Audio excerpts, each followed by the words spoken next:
Yuk jadi bagian dari dakwah kami. Dukung operasional dakwah dan sosial kami, raih pahala amal jariah yang terus mengalir sampai hari kiamat. Assalamualaikum warahmatullahi wabarakatuh. Alhamdulillah, wassalatu wassalamu ala rasulillah. Segala puji dan puja kehadirat Allah subhanahu wa ta'ala, juga salawat dan taslim kepada Nabi besar Muhammad sallallahu alaihi wa ala alihi wa sahbihi wasallam. Saudaraku seiman, semoga Allah subhanahu wa ta'ala di hari Kamis yang mulia ini, satu hari umur lagi Allah berikan kepada kita, memanjangkan umur kita di atas ketaatan kepadanya, kesempurnaan ilmu, iman, dan amal saleh, serta diterima seluruh tobat-tobat kita dari segala macam dosa yang pernah kita lakukan, serta semoga Allah subhanahu wa ta'ala menyembuhkan siapapun dari kita yang sedang sakit, terlilit utang dilunasi utangnya, dan apapun hajat-hajat dunia dan akhirat, semoga Allah subhanahu wa ta'ala penuhi bagi siapapun yang mengikuti acara kita ini secara live ataupun siaran ulang tentunya. Dan juga semoga Allah subhanahu wa ta'ala senantiasa memberikan petunjuk para pemimpin negara kita untuk menjalankan tugas dan amanah dengan baik. Alhamdulillah, pilpres, pilkada semua sudah selesai. Semoga Allah subhanahu wa ta'ala memberikan taufiknya, hidayahnya kepada para pemimpin menjalankan tugas dan amanah sebaik mungkin dan memberikan hak masyarakat, serta juga semoga Allah jadikan masyarakat kita selalu gotong royong bersama pemerintah untuk menjalankan program-program positif, dan juga tentunya dengan harapan negara kita terus maju dan berkembang, dan persatuan juga kesatuan serta kemerdekaan kita terjaga. Dan siapapun yang inginkan keburukan bagi Islam, bagi negara kita, dan bagi kita sendiri sebagai masyarakat Indonesia, semoga Allah kembalikan tipu daya mereka kepada diri mereka sendiri. Dan semoga Allah subhanahu wa ta'ala juga menolong saudara-saudara kita di Palestina yang sedang tertindas. Semoga Allah berikan mereka kemerdekaan sebagaimana Allah berikan kepada kita. Dan semoga saja Allah subhanahu wa ta'ala juga menolong siapapun di antara saudara-saudara kita muslim yang sedang tertindas di Syria, di Yaman, di Irak, dan dimanapun. Semoga Allah ikhlaskan niat mereka, terima para syuhada mereka, mulakan Islam di tangan mereka dan tangan kita semua. Dan semoga Allah ikut sertakan kita bersama mereka di pahala, baik dengan doa, dengan harta, juga dengan jiwa kita. Dan semoga Allah menyatukan kita semua di surga firdausnya tanpa hisab, sebagaimana disatukan dalam majlis ilmu yang mulia ini. Allahumma amin. Dan insya Allah kita akan selesaikan 1 jam ke depan membedah buku 100 ide praktis mendidik keluarga menjadi saleh, yang ditulis oleh Abdul Latif bin Hajiz Al-Ghamidi. Dan kita akan masuk ke ide yang ke-50. Kembali saya ingatkan bahwasanya kita sempat membahas poin terakhir, ide terakhir pada kesempatan yang lalu, yaitu ide ke-49, membiasakan keluarga kita, terutama anak-anak di rumah, untuk bermurah hati saat kehadiran tamu. Bagaimana mereka diajak untuk bisa menyambut tamu-tamu di depan pintu, menjawab salam mereka, memandu mereka untuk membiasakan mengarahkan tamu ke tempat duduk. Kemudian juga ikut partisipasi, melayani dengan cara memberikan hidangan misalnya. Maka itu bagian daripada hal yang sebaiknya tentunya kita jaga, ya, kita didikkan kepada mereka, Dan juga teman-teman sekalian, ada poin yang sempat saya titik beratkan pada kesempatan yang lalu, kalau Anda masih ingat, agar di bagian kedua dari paragraf ini, jangan, atau saya kurang setuju dengan penulis ya pada saat beliau mengatakan dan membiasakan mereka duduk bersama tamu ya untuk menimba faedah dari mereka. Nah, ini kita harus melihat sisi umurnya ya. Kalau umur anak-anak kita sudah layak dan pantas mungkin ya, tapi kalau masih anak-anak mungkin bahkan mengganggu nanti kenyamanan tamu, maka jangan tentunya ya. Itu pun kalau ada pembicaraan-pembicaraan khusus, privasi, maka sebagai juga mereka tidak dilibatkan, apalagi kalau belum pantas di umur mereka. Misalnya, anak-anak kita masih baru balik, 14-15 tahun, dan duduk bersama dengan tamu yang memang lagi ingin membicarakan tentang masalah pernikahan misalnya, ataupun yang semisalnya. Maka itu jauh lebih tepat untuk dihindari dulu, agar mereka tidak banyak bertanya, terutama di depan tamu, yang membuat mungkin tamu itu pun terganggu, ya. Baik, itu sudah kita jelaskan. Intinya sebenarnya bagaimana mendidik mereka agar menjadi orang yang dermawan, terbiasa untuk berbagi. Dan di poin ini juga pernah kita singgung di beberapa ide yang sebelumnya, ya. Bagaimana kita menghilangkan sifat pelit dari anak-anak dengan cara membiasakan mereka untuk saling berbagi. Kalau sekarang kita bahas di poin yang lalu 49 itu adalah berbagi dengan tamu. Maka yang sebelumnya sempat kita singgung bagaimana supaya mereka berbagi satu sama yang lain, adik sama kakak, kakak sama adik, membiasakan mereka agar saling berbagi dan saling sayang satu sama yang lain. Karena tidak luput dari kisah Nabi Yusuf alaihissalam dalam Al-Quran. Allah menggambarkan bagaimana saudara-saudara Yusuf hasad dan iri kepada beliau alaihissalatu wassalam sampai akhirnya mereka sepakat untuk membuang Nabi Yusuf di dalam sumur. Dan akhirnya Nabi Yusuf terasingkan dari keluarganya, dari ayahnya, dari ibunya. Sekian tahun. Tentu Allah subhanahu wa ta'ala sudah menyelamatkannya. Tapi ini semua terjadi karena apa? Karena adanya hasad di antara mereka. Nah, kita harus ambil pelajaran. Hilangkan sifat hasad di antara anak-anak. Tanamkan rasa cinta satu sama yang lain. Berbagi, mendahulukan saudaranya. Ini penting sekali. Saya melihat di beberapa anak-anak yang Allah amanahkan di pundak kami. Semoga Allah jaga mereka. Tumbuhkan mereka di atas iman dan amal saleh. Kadang-kadang adik sama kakak ini bersaing kalau kita tidak biasa untuk mendidik mereka. Agar si kakak menyayangi adik, si adik menghormati kakak, dan seterusnya. Baik, kita akan masuk sekarang poin ke-50 yang tidak kalah penting, atau ide ke-50 teman-teman sekalian, yaitu mendidik mereka di atas keberanian, kepahlawanan, dan keteguhan. Memperingatkan mereka dari kebalikannya. Tidak boleh ketakutan, kelemahan, atau kepicikan. Mendidik mereka mengakui kebenaran walaupun pahit dan getir. Siapa yang salah dari mereka terkadang tidak perlu dihukum bila dia mengakui kesalahannya dan bersedia kembali kepada kebenaran. Nah, poin ini teman-teman sekalian kita akan bagi menjadi beberapa bagian atau paling tidak 3 bagian ya. Yang pertama teman-teman sekalian, masalah mendidik mereka di atas keberanian, kepahlawanan, dan keteguhan. Ya. Poin ini, teman-teman sekalian, memang bagian daripada syariat. Bagaimana kita tahu, Nabi SAW mengajarkan kita semua agar merutinkan doa, ya, diselamatkan dari sifat jubun atau pengecut. Dan itu bagian hal yang dibenci dalam Islam. Tidak boleh kita jadi pengecut, kita harus punya sifat keberanian. Untuk tentunya, ada batasannya ya, membela kebenaran dan hak kita. Itu batasannya. Tidak boleh keberanian itu dialihkan potensi ini kepada semua hal. Seperti misalnya orang kalau tidak dikontrol dengan agama, dia akan mengalihkan keberaniannya ya itu kepada pencurian misalnya, premanisme, mengganggu teman-temannya, mengganggu saudaranya, bahkan sampai pada level mereka kurang ajar dan terlalu berani melampaui batas kepada kedua orang tua atau orang yang lebih tua. Sementara hal tersebut diharamkan dalam agama Islam, tidak dibolehkan ya. Nabi SAW melarang anak-anak durhaka pada orang tuanya, ya, saudara misalnya, atau muslim kepada muslim yang menyakiti, ya, menzalimi, bahkan mencibir saja sudah bagian daripada dosa, ya, jadi tidak dibolehkan. Sudah kami jelaskan panjang lebar di kajian dosa-dosa besar tentang masalah itu. Kalau tidak boleh menakut-nakuti muslim, tidak boleh menghinanya, dan cukup hadis Nabi SAW yang berbunyi, kurang lebih terjemahnya, riba itu 73 level, 73 tingkatan. Dan yang paling rendahnya sama dengan seseorang berzina dengan ibunya sendiri. Sementara yang paling tingginya, dosa riba yang paling berat, ya, itu yang level 73-nya, setara dengan menghina atau merendahkan seorang muslim. Kita bisa bayangkan bagaimana merendahkan saudara kita, merendahkan orang-orang di hadapan kita, itu dosanya sama dengan level terberatnya riba. Luar biasa ya.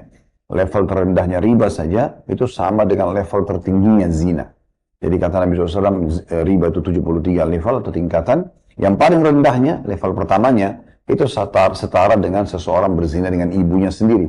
Nah, berzina dengan ibu ini adalah ya, dosa paling besar di bab zina.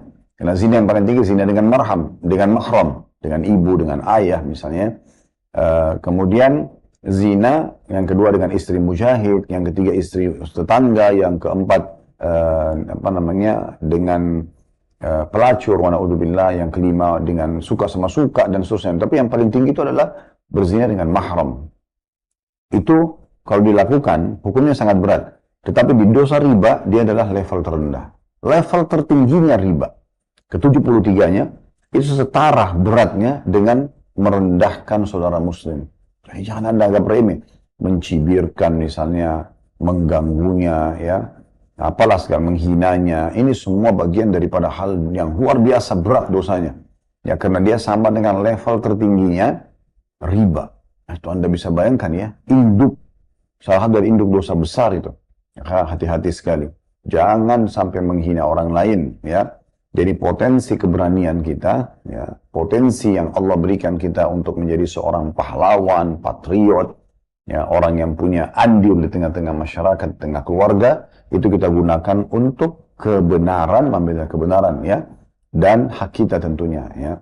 Sebatas itu. Kalau kebenaran sini yang dianggap benar oleh agama kita tentunya, dan harusnya yang berhubungan dengan hak kita. Kalau saya daripada itu, maka jangan sampai Anda gunakan. Jadi yang keliru itu seperti seorang suami berani menunjukkan keberanian pada istrinya yang melampaui batas sampai akhirnya istrinya tertindas. Atau seorang istri terbalik yang harusnya dia hormati suaminya, dia muliakan sebagai pengganti ayahnya, malah dia ya lancang dan menunjukkan keberaniannya. Seperti saya lihat banyak cuplikan-cuplikan yang kita sayangkan sekali ya. Di media itu justru seakan-akan mencontohkan bagaimana istri kurang ajar dengan suaminya. Memukul kepalanya, kasar, menaboknya dan segala macam, itu memukulnya ya. Itu satu hal yang ajaib ya. Bagaimana hal-hal seperti ini bisa disebarluaskan di media, padahal sebenarnya sesuatu itu adalah hal yang salah, gitu kan. Hal yang keliru, itu tidak boleh sama sekali. Ini poin penting yang juga harus kita garis bawahi. Jadi dalam mendidik mereka, di atas keberanian adalah di atas kebenaran yang dipandang benar oleh agama kita dan juga membela hak-hak. Ya. Dan ini bagian daripada agama. Nah begitu juga kepahlawanan ya. Pahlawan itu adalah membela, meninggikan kalimat Allah Subhanahu wa Ta'ala. Kata Nabi SAW, siapa yang berperang, ya, itu membela, meninggikan, demi meninggikan kalimat Allah atau la ilaha illallah, maka dia di jalan Allah. Dan juga pernah ada sahabat Nabi yang mengatakan, ya Rasulullah, bagaimana dengan seseorang yang berperang di jalan Allah karena Allah, tapi diikuti dengan sedikit keinginan popularitas. Apakah dia dapat pahala? Kata Nabi SAW, sama sekali tidak. Kemudian yang kedua orang itu tanya, Nabi SAW menjadi sama, pertanyaan sama, Nabi SAW mengatakan juga tidak. Yang ketiga kali juga sama. Ya, lalu kata Nabi SAW, sesungguhnya Allah tidak akan menerima amal kecuali yang ikhlas karenanya. Jadi memang betul-betul harus peperangan itu yang benar di jalan Allah Subhanahu wa Ta'ala. Baru dia bisa mendapatkan pahalanya. Karena orang kalau sudah berharap pahala di sisi Allah Subhanahu wa Ta'ala, berperang karena Allah Subhanahu wa Ta'ala, berarti tidak ada lagi level yang tertinggi dalam pengorbanan dia. Ya, ini poin penting. Dinukil Zubair bin Awam radhiyallahu anhu, ini salah satu sahabat yang terkenal sangat pemberani, luar biasa gitu. Sampai kalau kita mungkin bahasakan supaya mudah difahami, itu urat dia yang mengarahkan pada ketakutan itu sudah tidak ada kepada manusia, gitu ya. Jadi sudah tidak ada lagi rasa takutnya sama sekali. Itu sebabnya kenapa? Karena ibunya Sofia binti Abdul Muttalib radhiyallahu anha itu adalah tante Nabi SAW. Jadi ayah Nabi namanya Abdullah, kakaknya Abdullah, salah satu kakak Abdullah, karena mereka bersaudara sekitar 14 orang. Nah, salah satu kakaknya bernama Sofia radhiyallahu anha. Ini masuk Islam di tangan Nabi SAW dan dia terkenal sekali sangat soleha dengan keimanannya dan segala macam. Dan dia mendidik anaknya Zubair bin Awam. Itu dikatakan di Mekah, setiap kali dia ingin mendidik keberaniannya, dia bawa Zubair jalan kemana-mana. Kalau di tempat gelap, dia juga sengaja membawa anaknya lewat dan membiasakannya berani. Kalau Zubair menangis, maka dibiarkan atau ditinggal. Malah ditinggal gitu ya, supaya dia jadi berani. Sampai orang-orang banyak yang menghardik atau menyalahkan Sofia sambil mengatakan, apakah kau tidak kesian dengan anakmu? Maka kata beliau, radhiyallahu anha, saya hanya ingin dia menjadi pemberani. Dan betul-betul memang terbentuk kepribadian yang luar biasa ya.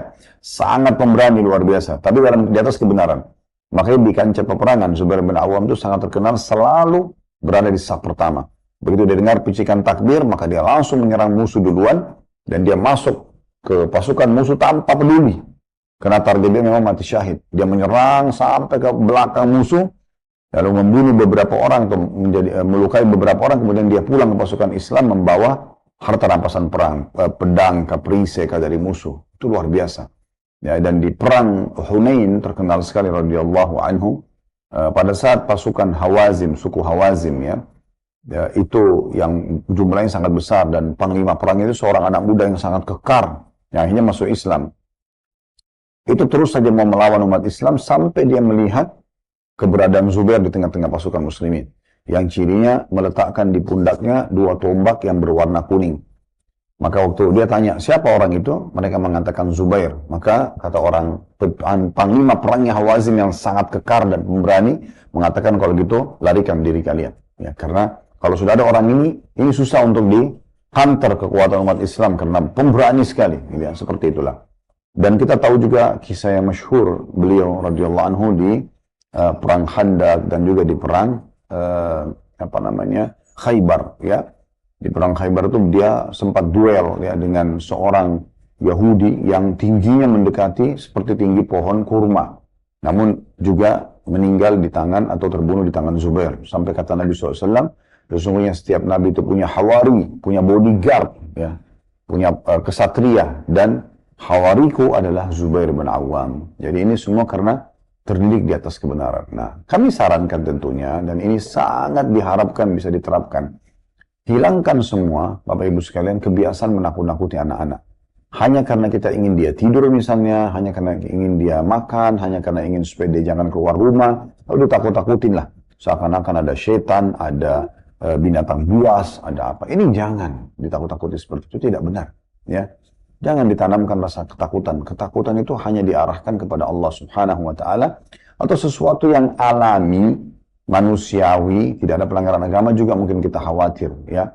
Seperti orang khawatir terkena penyakit misalnya, khawatir terjadi kecelakaan kalau dia misalnya berjalan dengan kecepatan cepat di sebuah tempat yang memang licin dan segala macam. Contoh itu normal-normal saja, ya. Tapi puncaknya takut kepada Allah Subhanahu wa Ta'ala. Itu yang harus ditanamkan. Selain daripada ini tidak ada rasa yang perlu ditanamkan. Tentu kekhawatiran dan takut kepada Allah Subhanahu wa Ta'ala ini akan lahir juga menghormati orang-orang yang Allah perintahkan hormati, karena rasa takutnya kepada Allah Subhanahu wa Ta'ala, seperti memuliakan orang tua, orang yang lebih tua dan segala macam, itu akan muncul tentunya. Nah, ini poin penting, ya.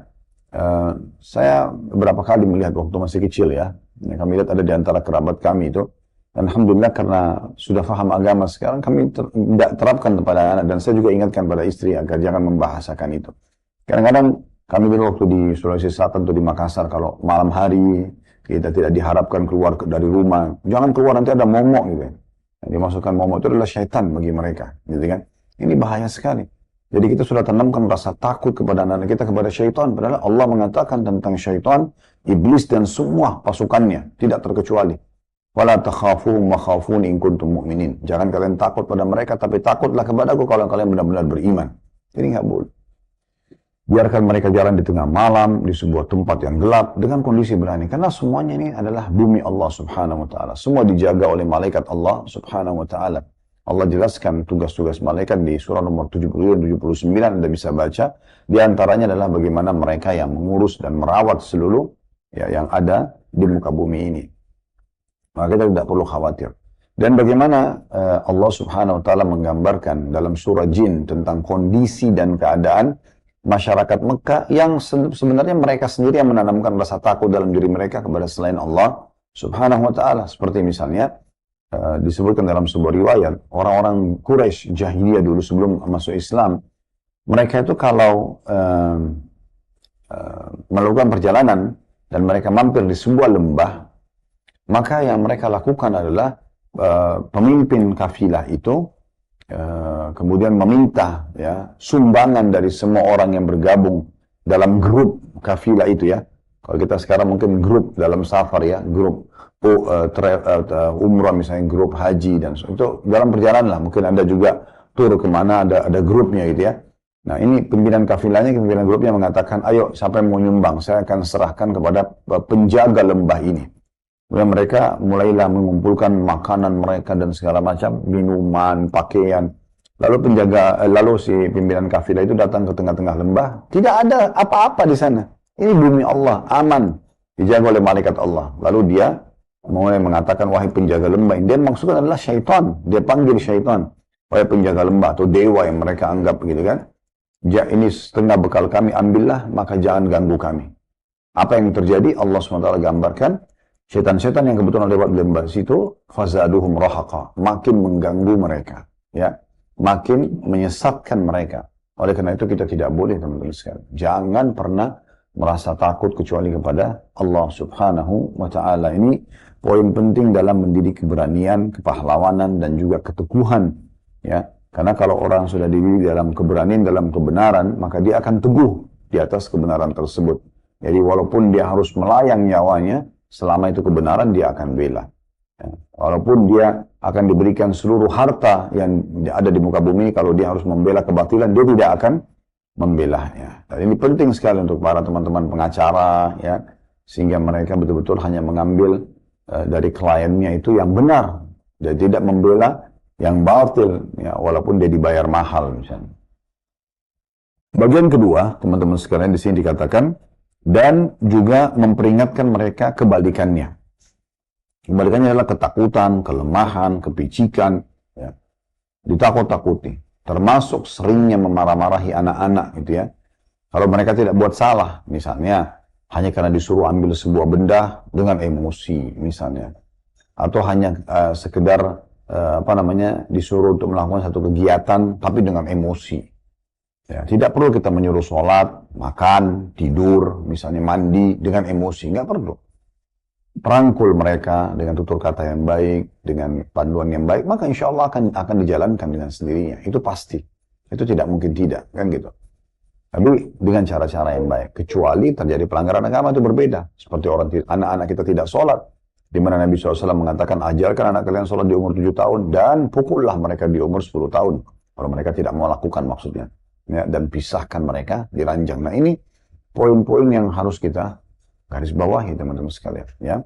Jadi kita harus bagaimana mendidik mereka agar jauh dari sifat ketakutan-ketakutan, kelemahan dan juga kepicikan. Nah, kepicikan ini termasuk licik ya di dalamnya itu. Jadi suka menipu, suka mengambil hak orang lain, ya, suka memutar data gitu ya. Jadi kalau mereka sudah menyampaikan sesuatu dan mereka benar, dukung mereka. Kalau mereka melakukan satu perbuatan dan mereka berdusta misalnya, maka hardik mereka, tidak masalah. Boleh dihukum gitu ya. Hukuman ini tujuannya untuk mendidik mereka. Dimulai dari pertama, hilangkan atau kurangi atau tahan dulu fasilitasnya. Tidak bermain fisik ya. Tetapi bagaimana kita menahan fasilitasnya. Karena tadi misalnya telat sholat misal atau begini dan begitu, maka ada hukumannya ya. Hukumannya itu tidak boleh begini dan begitu. Misalnya tidak boleh mendapatkan bonus uang untuk jajan misalnya ya, atau berkurang nilainya atau yang semisalnya yang itu sebenarnya cuma seperti fasilitas yang kita kurangi. Kalau betul-betul dia sudah sampai pada level melakukan satu perbuatan, apalagi kalau sampai kriminal ya, maka itu memang sudah harus ada hukuman fisik di sini ya. Kemudian juga potongan ketiga dari poin ke-50 ini, siapa yang salah dari mereka terkadang tidak perlu dihukum bila dia mengakui kesalahannya dan bersedia kembali kepada kebenaran. Nah ini juga penting ya. Jadi hukuman fisik ya itu hanya diberikan kalau memang dia tidak mau meninggalkan keburukannya, gitu kan? Supaya dia, karena ada sebagian orang kalau disampaikan dengan lisan dia bisa terima. Ada sebagian orang tidak seperti itu, ya. Ada orang disampaikan dengan lisan, nasihat dia bisa terima. Sebagian lagi tidak, ya. Mereka memang harus dengan hukuman, ya, baru mereka mau mengakui kesalahannya. Nah, kalau ada orang yang secara pribadinya memang, terutama anak-anak kita, dia sudah mudah sekali. Nah, kenapa nggak sholat? Oh iya, maaf ya, saya sholat sekarang ayah atau ibu atau abi atau umi misalnya. Oke, biarkan dia mengerjakannya dan berikan support setelah itu. Ya, beda dengan anak-anak, ayo sholat nak. Ya, iya nanti, terus ditunda-tunda sampai waktunya sudah lewat, gitu kan? Maka ini boleh kita menghardiknya, boleh kita menghukumnya di situ ya. Karena memang semalam baru kami bahas di Blog M, termasuk bagian daripada dosa-dosa yang harus dikhawatirkan dan melalaikan sholat sengaja menganggap remeh, menunda-nundanya tanpa ada udzur syar'i. Ya, ini termasuk bagian dari hal yang tidak dibolehkan dalam agama. Tapi intinya sebenarnya teman-teman sekalian, hindari hukuman-hukuman yang menyakitkan atau menyakiti fisik anak, sementara pelanggarannya memang tidak pantas untuk diikuti dengan hukuman fisik tersebut. Ya. Selama kita bisa hindari dengan tutur kata yang baik, dengan doakan yang positif ya.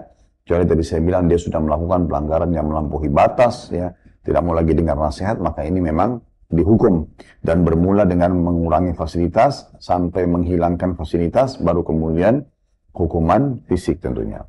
Nah ini ide ke-50 yang harusnya kita tanamkan, dibagi 3 paragrafnya dengan poin-poin yang sudah kami jelaskan tadi. Kita masuk teman-teman sekalian ke ide 51 yang berbunyi mengingatkan mereka agar menghargai hak milik orang lain dan berusaha menjaganya, tidak melakukan pelanggaran terhadapnya, baik terkait hak-hak bersama atau hak-hak pribadi seseorang.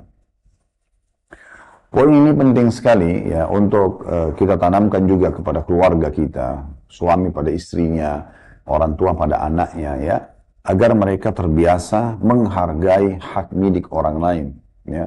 Jadi kalau ada orang misalnya menitipkan sebuah barang atau ada barang orang lain yang dilihat, maka tidak boleh dia sengaja iseng mengambilnya, merusaknya, mengganggu orang. Itu betul-betul harus kita tanamkan supaya jangan sampai dari kecil mereka sudah terbiasa, atau istri kita dari awal menikah, mereka sudah terbiasa dengan pola-pola mencibir orang, menjatuhkan orang lain, ya. Jadi tidak menghargai pemberian orang lain. Semua ini poin yang harus segera kita tegas untuk menitikberatkan, tidak boleh, ya. Seperti itu. Dan ini penting sekali. Dan mereka berusaha menjaga ya, barang milik orang lain, perasaan orang lain, ya, hak orang lain, ya, benda-benda orang ini harus dijaga, titipan. Di antaranya teman-teman sekalian, kita kalau misalnya rental mobil, ya, sekarang banyak tempat-tempat rental mobil gini, ya, kita harus tahu itu milik orang lain. Jangan karena kita rental dengan alasan kita sudah bayar, lalu kita main terabas saja, main jalan semaunya walaupun jalan itu berlubang, atau ada apa istilahnya, polisi tidur misalnya, atau apa ya, biasa diistilahkan. Lalu kita pikir, ini kan saya sudah sewa, ya. Nggak bisa teman-teman sekalian, ya, harus kita menjaga hak orang lain. Ya, sebagaimana kita menjaga barang kita sendiri, sebagaimana Nabi SAW, seperti sabda Nabi SAW yang menjelaskan masalah itu, la yu'minu ahadukum hatta yuhibbu li akhihi ma yuhibbu li nafsi. Tidak akan sempurna iman seseorang dari kalian sampai dia mencintai untuk saudara apa yang dicintai buat dirinya sendiri. Kalau kita misalnya pemilik rental tersebut, apakah kita mau mobil yang kita rentalkan itu dipakai dengan ugal-ugalan? Saya yakin kita tidak akan mau misalnya. Contoh ini. Atau apa saja benda yang kita dipinjamkan oleh orang lain. Mungkin ada di kantor kalkulator aja sederhana misalnya, ya. Bukan berarti dengan itu milik orang lain lalu kita sembarangan main pakai dengan kasar, dengan tidak benar, ya. Atau menganggap benda itu banyak di kantor lalu Anda merusaknya, toh juga banyak. Nah, jangan teman-teman sekalian, ya. Kita harus betul-betul tahu kita sedang bermuamalah dengan Sang Pencipta Allah Subhanahu wa taala. Jadi Allah terus mengawasi hamba-hambanya. Allah mengatakan, "Innallaha kana 'alaikum raqiba." Allah selalu mengawasi kalian, gitu kan? Jadi Allah tahu itu, maka hubungan kita, muamalah kita dengan Allah Subhanahu wa ta'ala. Jadi harus hati-hati sekali. Kemudian juga dikatakan dan tidak melakukan pelanggaran-pelanggaran terhadapnya, baik terkait hak-hak bersama, ya, milik bersama atau hak-hak pribadi seseorang. Jadi mulai daripada nama baiknya orang lain, perasaannya orang lain, bendahnya orang lain, semua itu ya. Kita mampir ke rumah orang dan segala macam itu tetap harus kita menjaga adab-adab dan tata keramanya. Diangkat sebuah dalil oleh penulis ini, kejadian dalam rumah Nabi SAW, rumah yang mulia, dan saya berharap sebelum kita baca riwayat ini, jangan nanti Anda langsung menilai negatif salah satu istri Nabi SAW, terutama Aisyah radhiyallahu anha. Saya sangat tidak setuju ya, kalau misalnya ada seorang dai lalu sering kali mengangkat kisah Aisyah, tapi seakan-akan ya, sadar atau tidak sadar, arahnya itu seperti memojokkan Aisyah radhiyallahu anha atau menyebutkan tentang keburukan, seperti orang menukil tentang cemburunya Aisyah. Mereka mengangkat tentang cemburunya, tapi mereka tidak menitikberatkan pesan Nabi SAW dalam bab cemburu itu misalnya. Ya, seakan-akan Aisyah ini pencemburu aja deh, gitu kan? Padahal sebenarnya cemburu itu muncul dan keluarlah hukum syar'i karena pelanggaran beliau yang dilakukan, dan yang jadi hukum adalah bagaimana peringatan dan pesan Nabi SAW kepada beliau. Ini penting sekali, ya. Sehingga jangan Anda jadikan hujah saya sebagai wanita, Aisyah aja cemburu kok. Nah, dia tidak faham. Rumah tangga yang bahagia adalah kalau mengatur, salah satunya mengontrol cemburu hanya pada pelanggaran agama saja. Nggak boleh orang cemburu buta. Ada orang cemburu pada mertuanya, pada iparnya, pada anaknya. Ini kan nyambung semuanya. Cemburunya apa yang mau dicemburuin dari mereka gitu ya. Cemburu itu kalau pelanggaran agama. Kalau misalnya pasangan kita melakukan pelanggaran agama, betul-betul jelas terjerumus dalam perbuatan dosa. Di situ ada cemburu karena agama Allah Subhanahu wa ta'ala. Seperti hadis Sa'ad radhiyallahu anhu. Pada saat ada seorang laki-laki yang mengeluhkan, dia temukan istrinya selingkuh dengan laki-laki lain di hadapan Nabi SAW dan sahabat juga ada yang dengar, maka kata Nabi SAW disampaikan, saat langsung marah dan mengatakan di hadapan Nabi SAW, sebelum Nabi menanggapi orang tersebut, ya Rasulullah, kalau terjadi padaku, aku akan membunuh keduanya, gitu kan. Kenapa kok orang sudah menikah, lalu masih berzina? Itu namanya muhsan, dia harus dihukum rajam, gitu kan. Ini harusnya dihukum mati. Kalau sudah terbongkar, sudah punya suami, masih selingkuh atau punya istri gitu kan, ini harusnya dihukum mati kalau kepergok. Lalu Nabi SAW mengatakan, atarauna ghirati Sa'ad, apakah kalian melihat cemburunya Sa'ad?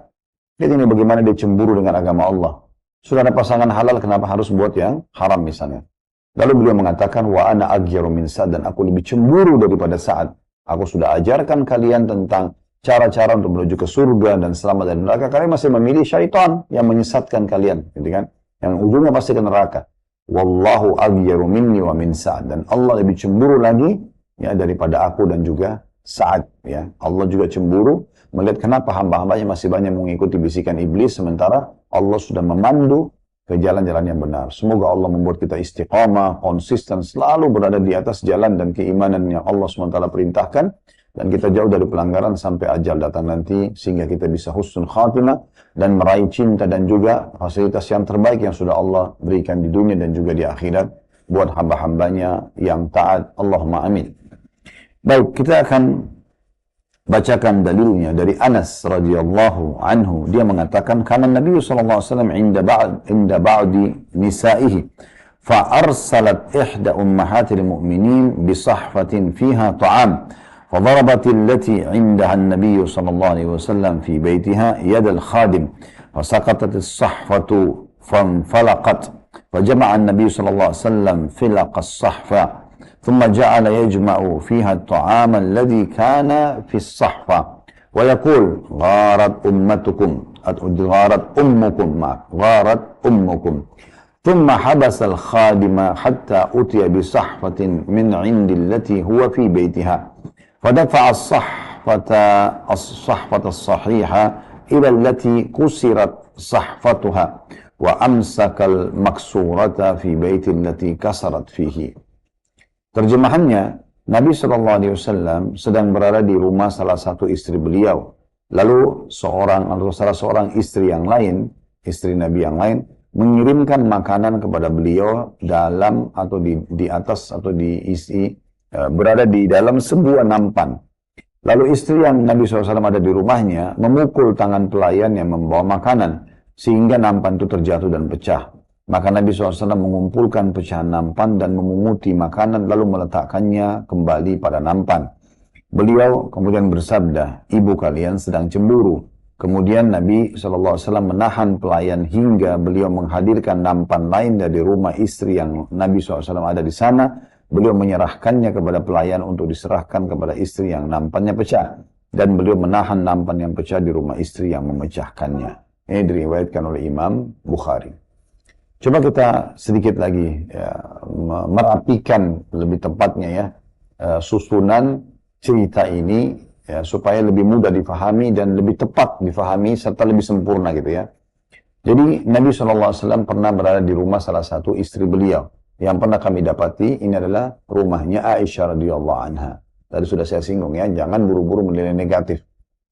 Lalu kemudian pada saat sedang bersama Nabi, karena Nabi SAW berpoligami membagi waktu malamnya gitu ya. Rupanya ada istri yang lain yang saya tahu ini, yang pernah kami tahu adalah ini Ummu Salamah radhiyallahu anha mengirim makanan yang ada isi makanan di atas nampan. Tujuannya adalah untuk memberi Nabi dengan istri yang sedang Nabi SAW di rumah itu Aisyah. Ya. Waktu melihat tersebut, Aisyah terbawa dengan cemburunya radhiyallahu anha. Dia berpikir, masa sih sudah malamku masih diganggu oleh istri yang lain, seakan-akan begitu ya. Terbawa dengan arus itu. Kemudian dia pun memukul tangan pelayan wanita yang datang membawa makanan tersebut. Sehingga berserakanlah makanan itu. Ya, kemudian pecahlah nampan, karena waktu itu biasanya nampan-nampan dulu itu belum seperti kita dari besi ya, tapi mungkin dari tanah liat ya, dari benda-benda yang masih mungkin bisa rusak gitu ya. Maka rusaklah nampan tersebut dan berserakan makanan ini. Dan makanan ini lebih tepatnya sebenarnya karena bukan makanan basah seperti kurma yang kering ya. Maka Nabi SAW melihat kejadian tersebut, beliau dengan bijaksananya tidak marah dan emosi, beliau memungut makanan tersebut ya. Kemudian meletakkan kembali di nampan yang rusak tadi sambil menyampaikan kepada pembantu yang membawanya, gharat ummukum, ibu kalian sedang cemburu. Maksudnya Aisyah sedang cemburu sekarang ini ya.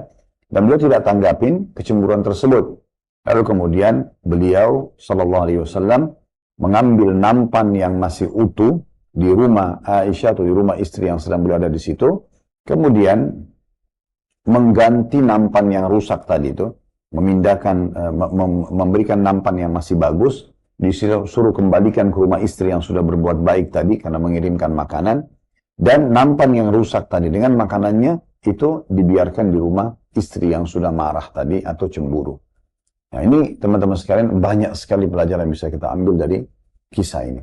Yang pertama teman-teman sekalian yang bisa kita ambil dari hadits ini, pentingnya seseorang untuk menghormati orang lain dengan cara memberikan hadiah misalnya. Salah satunya ya, memuliakannya, memberikan hadiah. Dimulai dari orang-orang terdekat.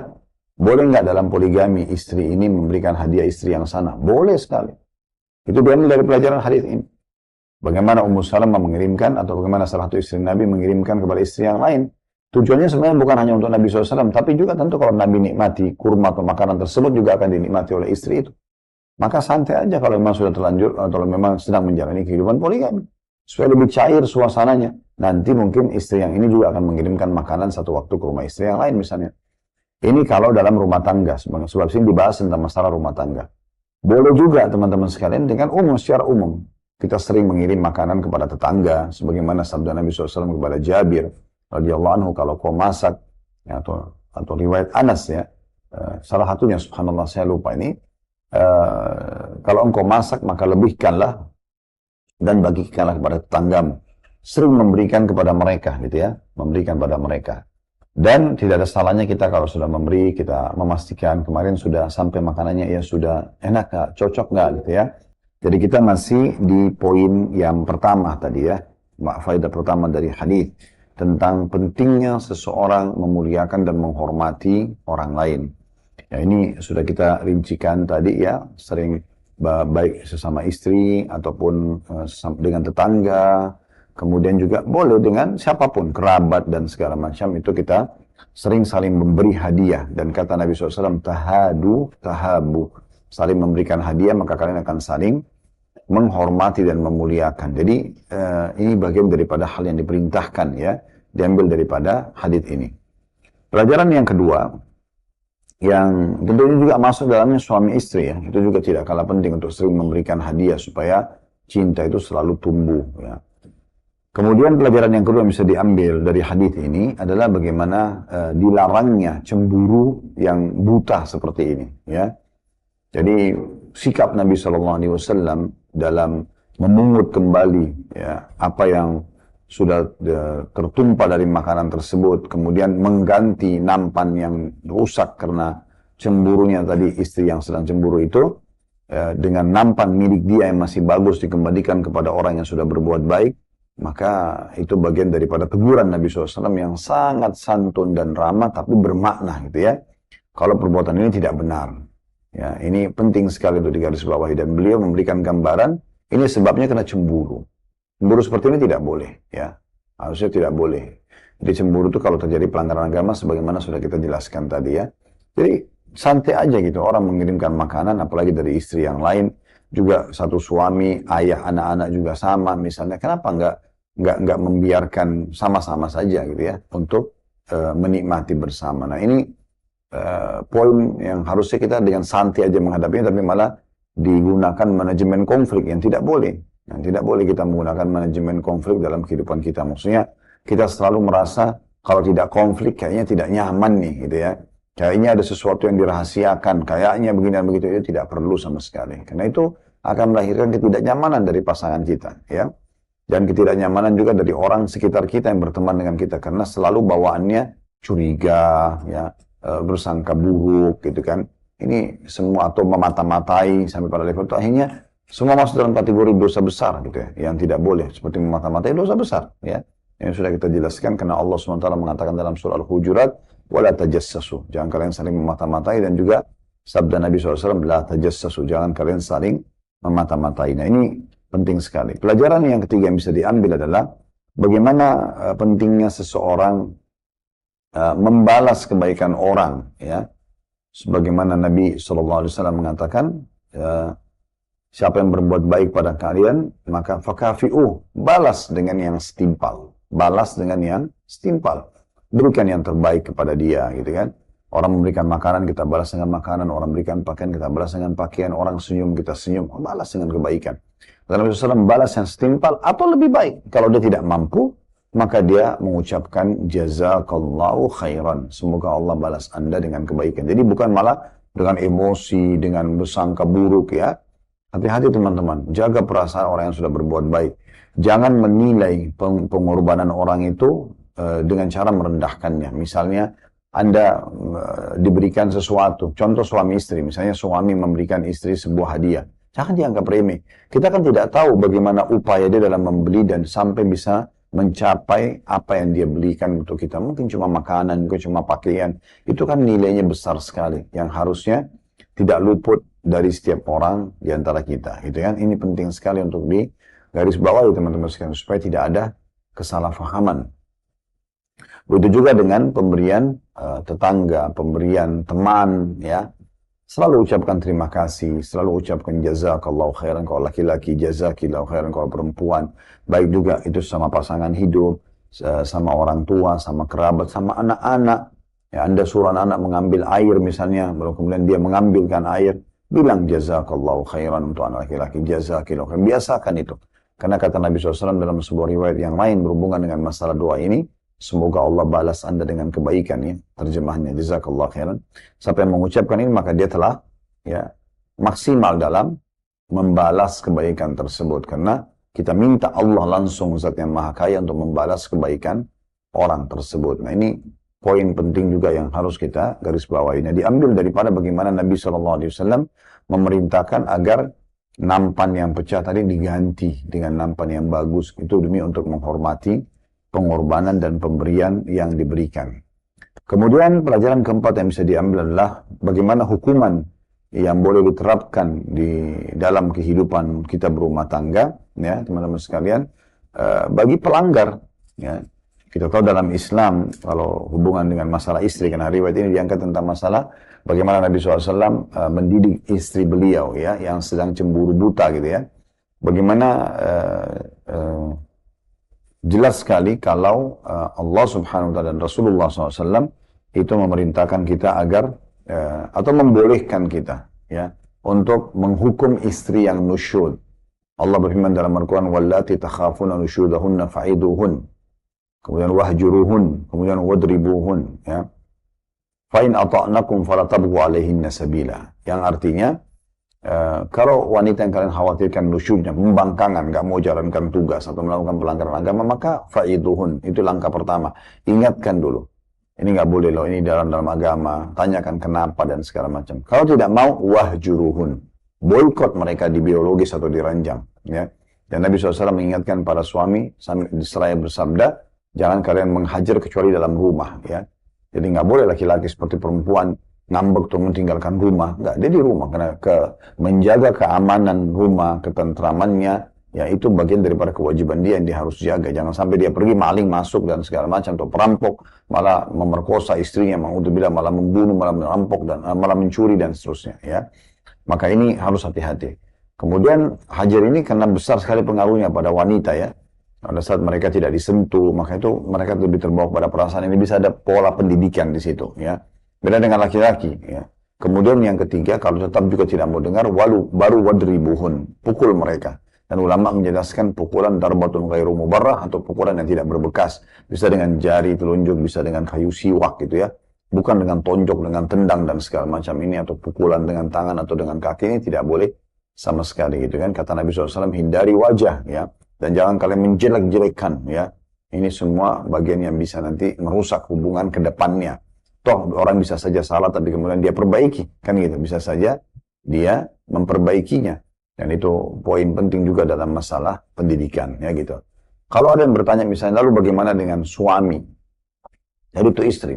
Bagaimana kalau suami yang justru tidak mau memberikan haknya istri, tidak mau mengerjakan ketaatan kepada Allah SWT, maka ini Anda bahasakan baik-baik dengan dia, Anda sambil gelukan sama Allah, berdoa, sambil juga Anda libatkan orang ketiga dari orang-orang yang dituakan untuk bisa memberikan nasihat. Kalau emang dia melakukan pelanggaran agama yang fatal ya, tidak mau sholat misalnya, atau melakukan sihir ya, datangi dukun-dukun, atau dosa-dosa besar yang lain, judi, mabuk-mabukan, berzina, Di sini Anda sudah punya hak untuk mengajukan di pengadilan setelah Anda istikharah agar Anda tidak perlu berlanjut rumah tangga dengan laki-laki yang seperti ini. Karena akan menghabiskan waktu dan umur Anda dan energi Anda pada hal yang tidak ada manfaatnya sama sekali.